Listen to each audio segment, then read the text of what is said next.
Trey. Delaney. Callie. Brian. Carl. Okay. Okay. Athletes have enough payment. Imagine your best friend worked her whole life to get into her dream school, Georgetown. Unfortunately, she can't afford the $75,000 tuition because she's a middle-class student. But a star basketball player in the town over received a full-ride scholarship to Georgetown just because of his athletic abilities when his grades did not meet the admission requirements. This unfair scenario happens more often than colleges would like to admit. Athletes are often provided with free school and other benefits that normal students would never have the opportunity to receive. I have researched the topic of college athletic programs budgets and have had family that are college athletes currently and were college athletes. Today I'm going to cover why college athletes should not be paid because they already receive scholarships and benefits. Colleges do not have the funds to pay them. There's no fair way to pay athletes, and playing college sports is a privilege. The average athletic scholarship at schools actually exceeds the school's tuition. In an article entitled To Pay or Not to Pay, The Big Business of Sports, written by Chris Talgo and Emma Caden, in 2017, 351 NCAA Division I schools awarded $2.6 billion in athletic scholarships. That year, the average annual NCAA Division I scholarships for men's football players was $21,749.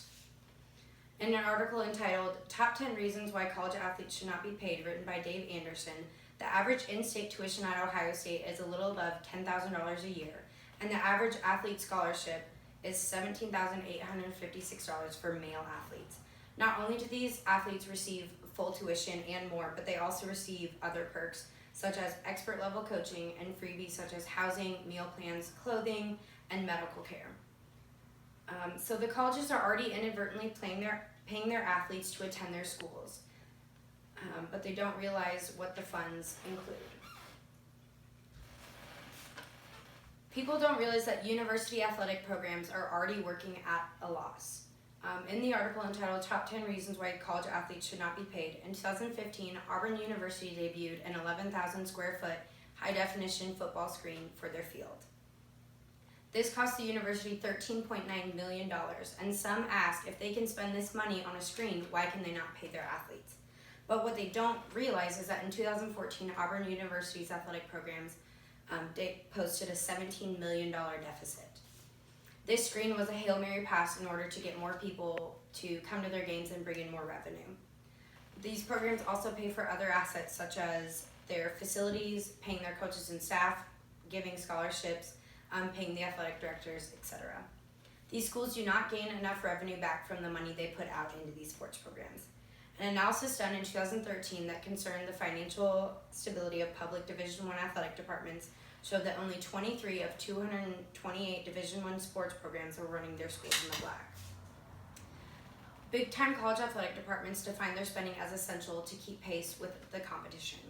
These departments must make enough to cover the six-figure coaches' salaries, the constant process of rebuilding and upgrading their facilities in order to get the top recruits to come to their school. As we can see, these schools have insufficient funds, but there's also not a fair way to pay these athletes. When people speak about college athletes getting paid, they only have the elite household names of football and men's basketball players in mind. Some claim even that the men's football and basketball athletes are the only ones that should be paid because they generate the bulk of the revenue that comes back to their program. This would violate the federal Title IX laws that states the compensation for male and female athletes must be equal. Not only does this violate a law, but how can one stipulate paying other athletes versus all of them? Athletes in other sports work just as hard on their day-to-day basis, but they do not generate enough revenue, and that is out of their hands. The subject of fairness for paying for athletes also brings up other difficult questions, such as how would every athlete be paid?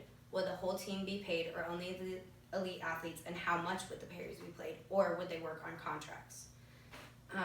Payment fairness also stems into smaller issues that supporters of college athletes' payment don't even realize.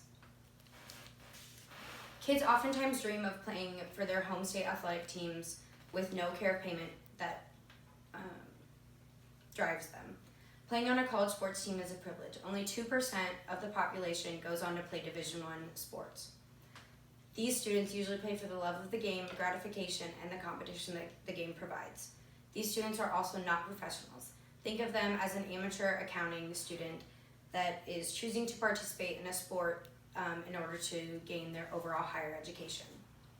Also, there are countless athletes at big-name programs for whom school is not a real priority. For example, an ex-Ohio State quarterback, Cardale Jones, tweeted, "Why should we have to go to class if we came here to play football? We didn't come to play school, classes are pointless."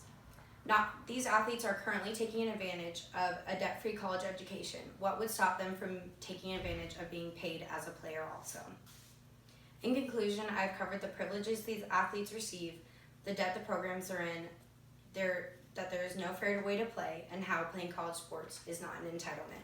These college athletes are under constant scrutiny from the public and oftentimes feel the backlash from this. These athletes must open their eyes to the opportunities in front of them and not focus on the things they aren't being offered, because the regular student population would never be offered even half of what they are given. Thank you.